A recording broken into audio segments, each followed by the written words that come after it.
Hello and welcome to the Cheap Seats. It is our 10th episode, and we'll be releasing our 11th episode probably in very quickly. But thank you for being a part of the first 10 episodes of the Cheap Seats. Remember to like and subscribe on the YouTube channel, the One World Sports Radio YouTube channel, as well as follow us, myself, Wahid, and AB and Cyrus, who's not here, on Twitter, and share widely, retweet, let everybody know this is the discussion show for all your football related matters. And since the Premier League is underway, we've got lots of signings, we've got lots of movement. I've got Wahid and AB to chat through the first week of the Premier League. It's back, it's great. And yeah, so how's it, gents? How are you doing? Wahid? Well, thanks. Good. Looking forward to United finally getting out on the field this weekend. Luckily starting the zebra kit, eh? No, we're at home. We're not starting with the zebra kit. That's what I'm saying. Luckily it's not the zebra kit. I had a little bit. Can I just say something? Okay, I don't know what's wrong with me, but when I saw the players wearing it with the black shorts, it wasn't half bad. It wasn't that bad. Stockholm syndrome, that's what it's called. It's called Stockholm syndrome. As an Arsenal fan, I can recognize that. I've seen some guys on Twitter wearing it, but again, they're very fit people. They're very attractive guys. So maybe it's like if you've got a good body, you can pull it off. But if you're like me, I'm worried. Maybe I actually will look like a zebra. Look, you can if you wear it with something black. I think it works with black shorts and black trousers. I just don't think it works with the shorts that have the similar zebra pattern. It's like you're trying to hypnotize the opponents, which may work, but we'll talk about that later on. So, gents, how good is it to forward line of fast players, bro? That's how we. So, gents, how was your first weekend of the Premier League? What games did you enjoy? Yes, your team wasn't playing, but what games did you enjoy? AB? So, I mean, my dad is a massive Arsenal fan, so I really enjoyed watching Arsenal play, just because he was happy, and some of those goals, that last Arsenal goal was pure classic Arsenal. Okay, yes, it was against Fulham, so that was an enjoyable one. I'll let Wahid talk about the two clubs he hates the most in the world.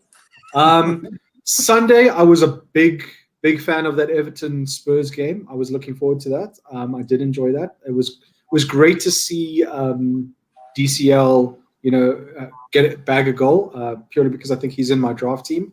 But my game for the weekend, it's a weird game, purely because you started off Monday. You're a bit bleak. It's a Monday. It's a full week to work, and I really loved watching Wolves start. It was absolutely incredible. They picked up right where they left off, and I remember on the cheap seats I said, this was the game of last year's pretenders, and Wolves just banged it out. And you could see that Sheffield did miss Dean Henderson, and is Ramsdale the right player for them? Yeah, okay, look, they missed quite a lot. They look like they look like. You mentioned that Wolves looked incredibly awful. Okay, you said awful. I'm just adding on the adjective. What was it? It looks like it's a second season slump based off of that game? Sheffield. Yeah, Sheffield. Sheffield looked absolutely awful. They looked short of any ideas. They had absolutely no ideas. They got the ball between their centre backs and lumped it forward. And honestly, it was a case of pure panic in the face of the Wolves' onslaught, and just sheer lack of ideas. And honestly, if we see more of that from Sheffield, they're going to be relegation fodder, based on that performance. That performance was up there with the West Hams of the world in terms of bad performances. Trust Wahid to find a way to get out of David Moyes' side. So Wahid, outside of the West Ham game, I don't think anybody watched that. You did. What game did you enjoy this weekend? I quite enjoyed watching Leicester play. I thought they were very good. I thought Jamie Vardy was outstanding leading the line. I thought Harvey Barnes was electric. He was the standout player of the weekend for me. I thought he was his contribution to the all-round game at Leicester played was incredible. I thought he ran at defenders. I thought he took them on. I thought he was all-round fantastic. I quite enjoyed the Everton game. I quite enjoyed watching James play. He is a Rolls Royce of a player. He is honestly really, really good. He seemed to bring a lot of bits and pieces into a team. It was almost like the catalyst for making a team out of players. I enjoyed watching that, and I enjoyed watching Wolves. I thought Daniel Podence was fantastic. He looks like a Hazard light. I put it. I thought Daniel Podence was absolutely fantastic. He looks like a mini Hazard. He runs like a mini Hazard. He has a big bum like a mini Hazard.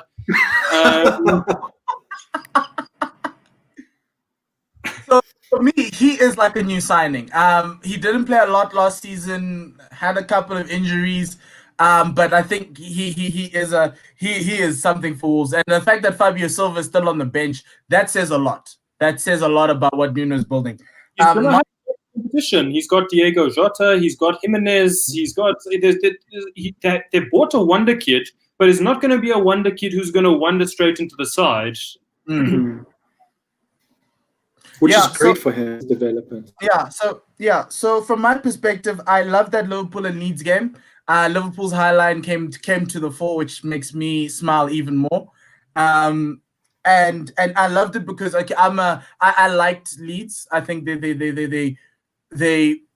made it in. They deserve to come in, especially after the fact that they couldn't make it through the previous season, even though they led the championship the whole way through. I love Calvin Phillips. I think he's a star. I don't think he should be playing at Leeds, but it's fine. And I think that game showed where Leeds' strong points are. It was like an audition for the Leeds players, and they showed where it is they're going to be strong at. On the left-hand side, they've got Calvin Phillips down the middle. They've got Patrick Bamford, who, for all intents and purposes, he's going to be a mid-table star. He's going to get a lot of goals. He's going to be, I think might even be 15 goals this season. But I liked how they played. I liked how Bielsa set it up, and I'm a fan of Marcelo Bielsa. I've always been. So I like watching him play his football, his teams play, because it's quite attractive.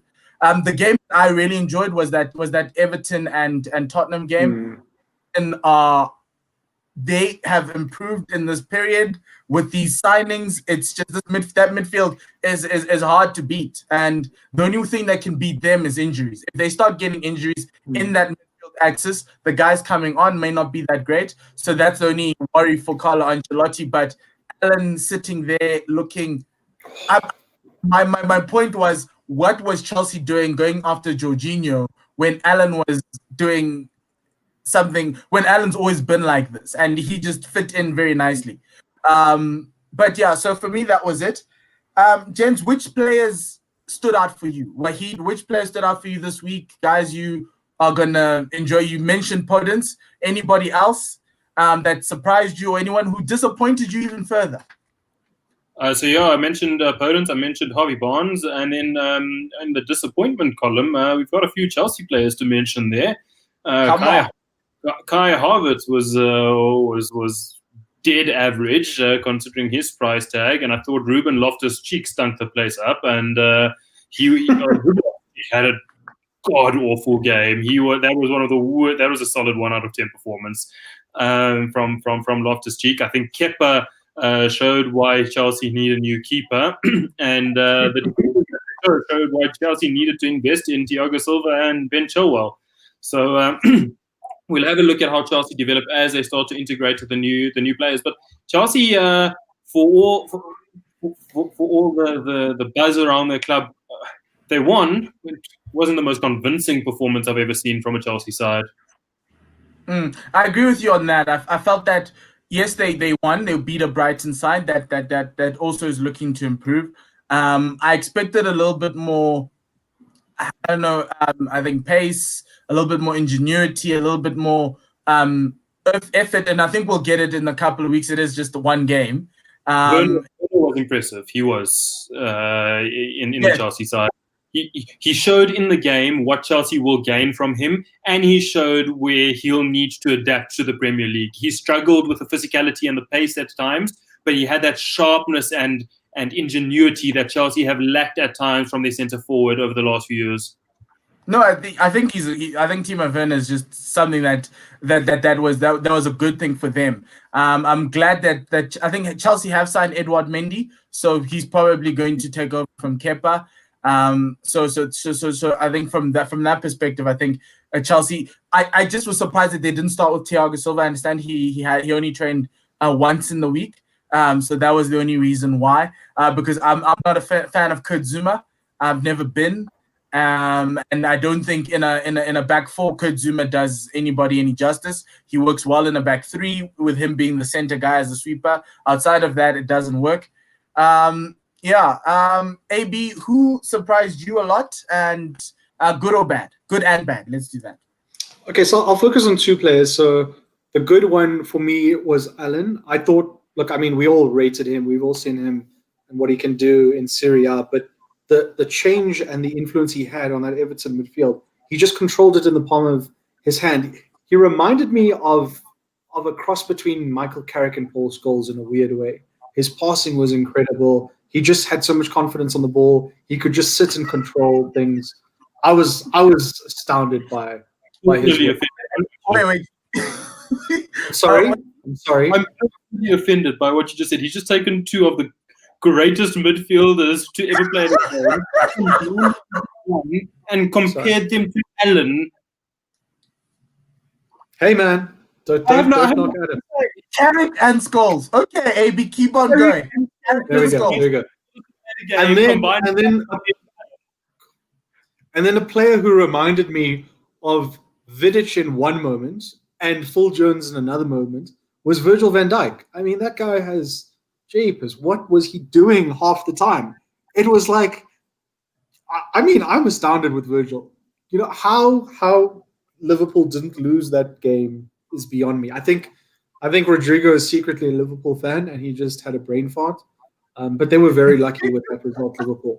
And this is a big warning sign to Liverpool. Okay, so they don't have much depth anywhere on the field, in my opinion. But they if they get some injuries this year, that gap between them and City might just extend, greater than it was last season.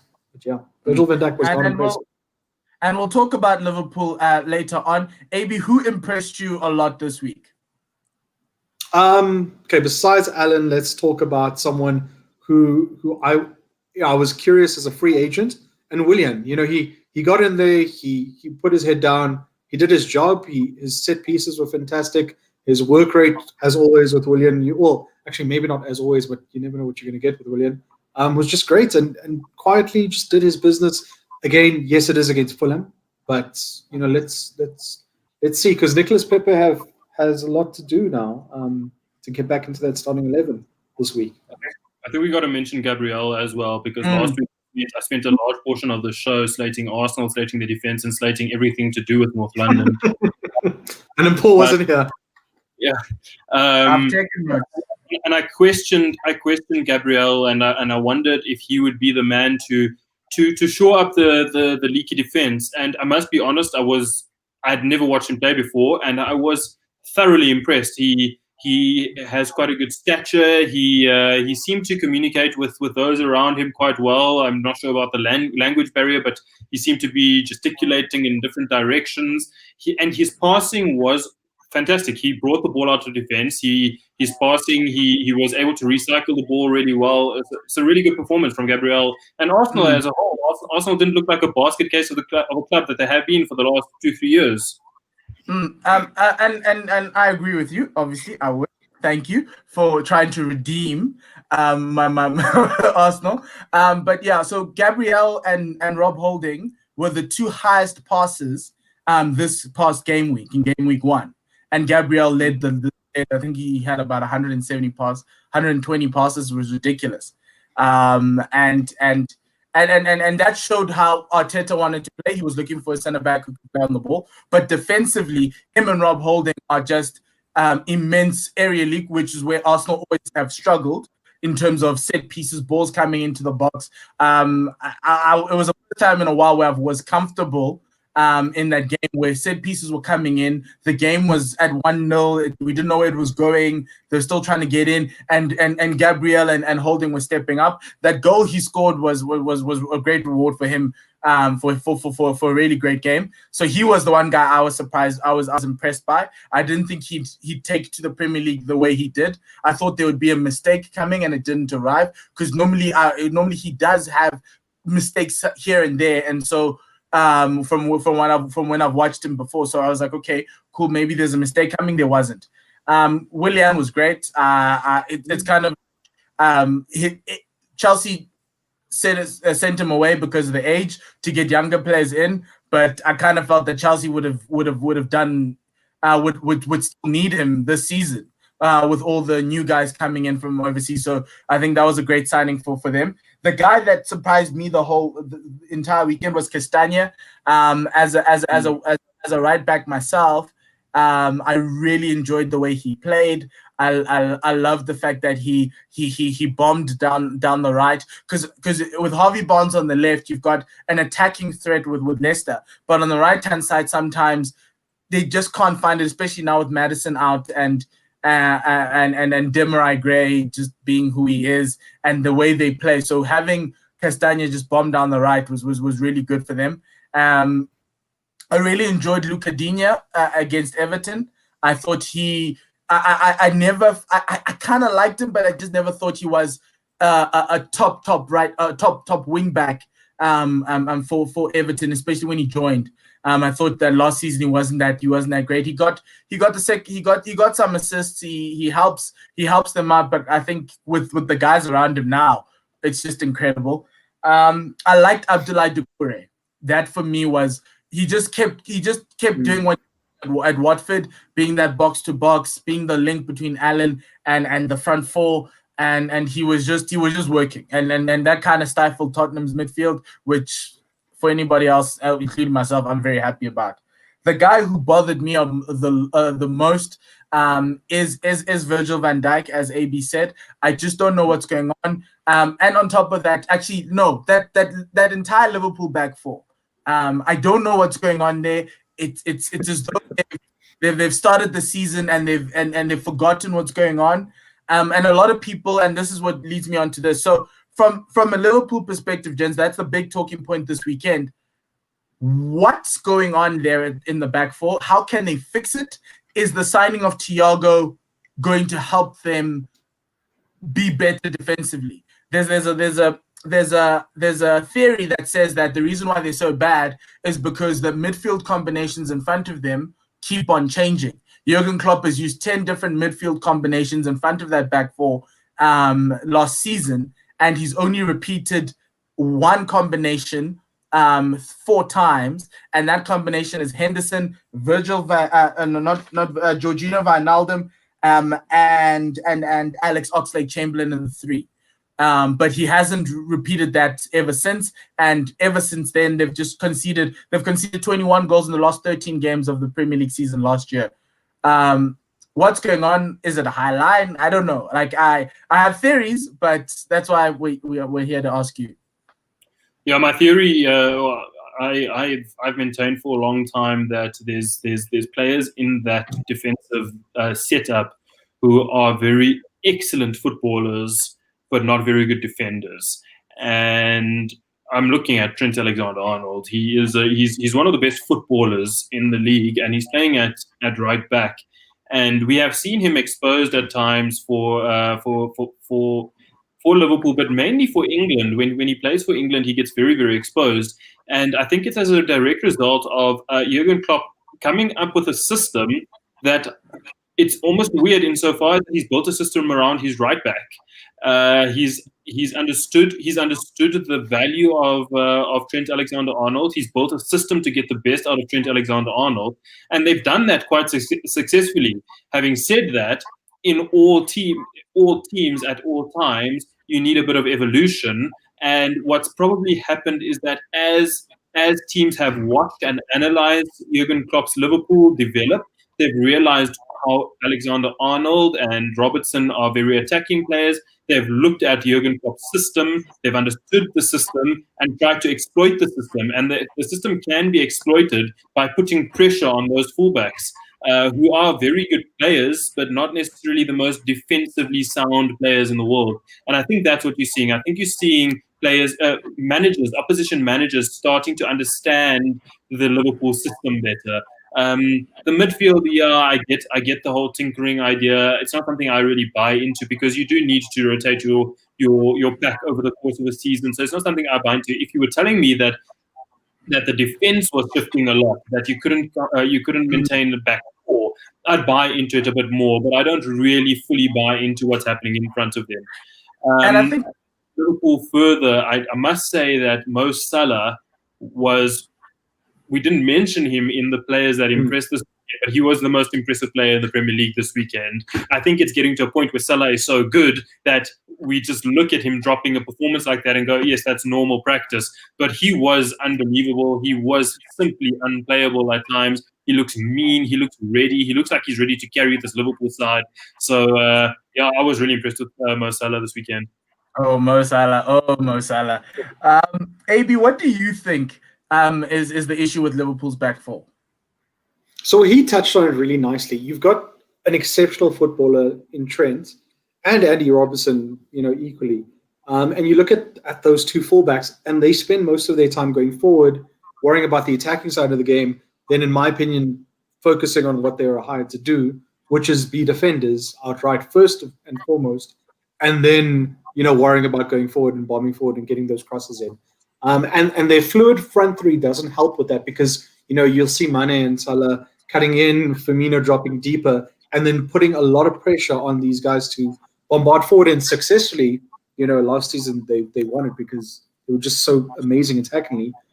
And against Leeds, we saw them have such a high defensive line that, they're able to get caught out quickly. And we saw numerous times of them having to foul Leeds on the counter-attack, because of that. And against a team like Chelsea or Arsenal now with their attacking lines, you could get, caught out. Even with United have got one of the quickest attacking lines out there. You're asking for trouble in that regard. So it's worrying that if it goes right for Liverpool, yes, they can outscore any team on their day. But if it goes wrong, all the team needs is one sniff at goal. And you've got a counter-attack goal. Virgil van Dijk or Joe Gomez, whoever is at the back there, starts to get a little bit antsy, and it's not ideal. One thing that Leeds did show was if you constantly press this Liverpool team and play that tactic against them, you can. Any team will have frailties, and they were exposed. Mm-hmm. And what reminds me is in the lead up to, I think it was the first Leeds goal, Calvin Phillips's cross diagonal ball field. To the left-hand side. That for me was what Liverpool are going to struggle with, because it reminded me of that Aubameyang goal in the Community Shield, where it was just a simple diagonal ball that split that high line. And Aubameyang had freedom of the city to be able to pick a corner, and so they need to work on their spacing, and they also need to work on Trent actually and Andrew Robertson sitting back, because if they're going to come forward, all you need to do is have your wing, your left wing or your right wing standing very far high up the field, and there's always an outlet pass there. And if the winger is very skillful, they find themselves in a lot of trouble. Final question on Liverpool. They play Chelsea this weekend in the first big top 6 or top 8, whatever you want to call it, for this season in clash. What do you think Liverpool do? Will they win? They're playing away at Chelsea. Do you think they'll come out with a win here? Jeepers. No, I think it's going to be a draw. I think both teams have got good attacking ideas going forward, but their defense, jeepers, both teams, it could be a high-scoring draw, so maybe a 2-2, but I think both managers also don't want to go gung-ho and try and maybe risk it to lose this game, especially so early in the season. That's my call is a 2-2 high-scoring draw. Wahid, what do you think is going to happen? I think it will all depend on what which players Chelsea will be able to bring back into the fold this week. They were missing some players like Pulisic and a few others. So it will all depend on who Chelsea are able to bring back in. Even if they are able to bring in their big guns, I know they won't have Ben Chilwell, so they'll still be a little bit short defensively.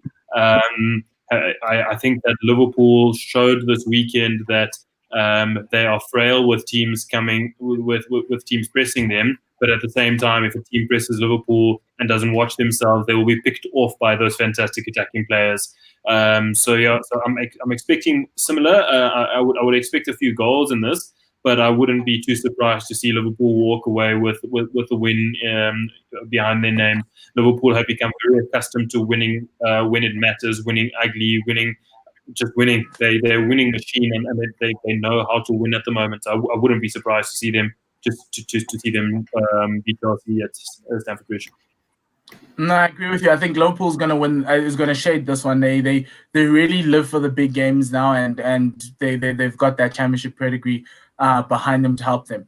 Finally, this weekend, United and City finally will start getting off and start playing. Manchester United play Crystal Palace this weekend. City play Wolves this weekend. As the two United fans on the show, what do you guys expect from your team this season? Or actually not, let's do it this weekend and we'll deal with the season as we go along. Yeah, so I think this weekend I'm expecting a good performance from United. Crystal Palace actually surprised me in the first week. They looked quite good against Southampton. I was not expecting that result. That was a standout result for me. I was expecting Southampton to share that, and Southampton didn't look that great. Crystal Palace looked really good. Zaha in particular looked very, very good, rejuvenated, fresh, hungry. And yeah, I think they looked really good. I would expect United to be able to beat them at home. I think Martial is an important player. I think there was a stat that pointed to him scoring lots against teams placed 8 to 12 or whatever it is in the league. So yeah, I think we should be quite strong this weekend. I look at the team and I just worry somewhat about that right wing position because we're not going to talk about transfers, but we haven't been able to bring a certain right winger from Germany in, and our no, it's not Jude. No, right. You know, and our boy Wonder has gone and behaved like the 18-year-old he is, and probably in the mental headspace to be able to start on the right wing for United this weekend, which means we're probably going to have to play Dan James in the right attacking position, which sort of hurts us a little bit in terms of our attacking threat. Greenwood, Rashford, and Martial have seemed to develop a very good understanding after lockdown, where they're able to have a very, very fluid combination in the front three and interchange positions quite a lot. Having Dan James there stops that a little bit because he is just a traditional winger, quite a defensive winger in that. So yeah, so that's where I see us coming unstuck a bit. Having said that, Bruno will be back. I hope he'll be able to start. He's been he had to quarantine for a bit. Pogba as well. I'm not sure Pogba will be able to start, but we've got Donny van der Beek who can come in place of Pogba. So our midfield is where we would win the game. Matic, van der Beek, Pogba, Bruno Fernandes, one of those players. We've still got Mata to come in and play a part of the season. So yeah, that's where I see us winning the game. Where I see us winning a lot of games this season is just in the strength of that midfield. Okay, and so City play Wolves. I know they're the noisy neighbors, but they've been making a lot of noise over the past couple of years. Will City start the season with the show of force and intent that you would require from a team wanting to win the title back? I wasn't. Go for it. Anybody? So yeah, I'll talk and then AB can cover both. I'm very interested to see how they fit Ake into the side. We know that it's traditionally been a massive disaster to play two left-footed centre-backs together. And I'm really interested to see how they get Laporte, which is the second best defender in the league, or best defender in the league, however you want to look at it, into the same side as Ake. I'm not sure they can play together in a back four, so we'll have to see how he goes with a back three. I think in order to go with a back three, he'll still need to strengthen, which means that for the moment we might see Fernandinho be the placeholder in that back three. I'm interested to see how they go with a defensive rejig in particular. I think going forward, we know City will retain lots of possession and be very, very menacing in attack. Okay. AB, any thoughts on City and Wolves? Yeah, look, I mean, I'm very excited to see what Wolves have in store, because they only know how to play one way, and they're going to try and get in a goal, especially the confidence that Wolves would have taken out of that first game, having been some match fit. Nothing prepares you for a game like playing a match, like a real competitive match. So maybe City could be a little bit vulnerable, just to try and get the rustiness off. So if I were Nuno, I'd be throwing in I'd go in really physical. I'd throw in some high balls, try and get Jimenez out there. Just take the game to City. City should win on paper, but the game isn't played on paper. But yeah, if City are weak somewhere, it'll be in that defense, trying to figure out, is it Laporte? Is it Eric Garcia, who started a lot towards the end? Is Fernandinho going to sit in there? As for United, I wouldn't be surprised to see us start Dan James, but I would be curious to see if we do switch to a midfield diamond and just start Rashford and Martial up front. I highly doubt it, because our fullbacks aren't the most attacking, especially when Bisaki struggles with the attacking side of the game. And then we're left in a Liverpool-ish situation. But yeah, I'm a little concerned about United now with Greenwood having lost his head. Hopefully Dan James can start the season like he did last season, and can carry us with just his work rate and determination alone. It's a big season for him. He doesn't have many excuses left, because the team he was supposed to join back in the day are now in the Premier League and are playing to that level. So can he play like the Leeds players who he should have joined are currently? We'll see. I'm excited. Yeah, that's an intriguing matchup, a set of matchups this weekend.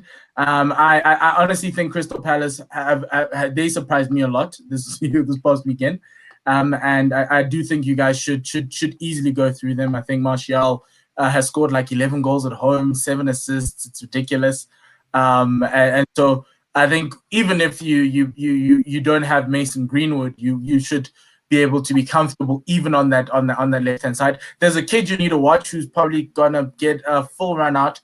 That's Eberechi Eze. He was at QPR last year, and he scored quite a few goals. Roy Hodgson really likes him. He just couldn't put him on because he didn't have full fitness last weekend. So he's one I'm watching in that game for you against you guys.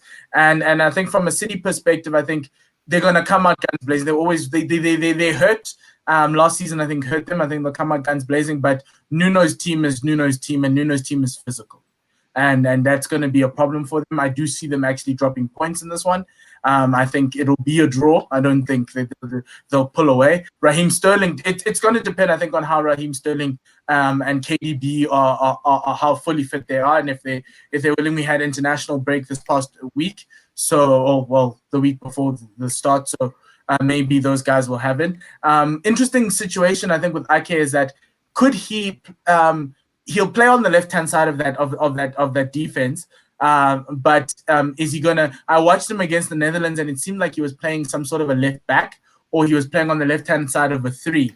It'd be interesting for me with Pep if he's gonna go to like a back 3 for this season and have middle Ake and possibly even Stones. I don't think he likes Stones anymore, but he's got no options to push his team forward and try play that style. But I think it's gonna be interesting to watch, and there's gonna be a lot of games. And I think this weekend it's another Premier League weekend. Anything can happen, as we saw with Leeds scoring 3 goals against Liverpool. So I think that brings us to the end of our show. Thank you very much for watching the Cheap Seats. Thanks to the gents for coming on and giving us their insight into the reactions of Game Week 1 and what might happen in Game Week 2 with the big teams they'll be playing this weekend. Do enjoy this weekend of football, and also catch our FPL show that we will be bringing out similar to this one. Do catch that. It gives you a little bit of insight and nuggets as to how you should set up your team with Manchester United and Man City coming back in. So from myself, Wahid, and AB, le sale, kakagiso.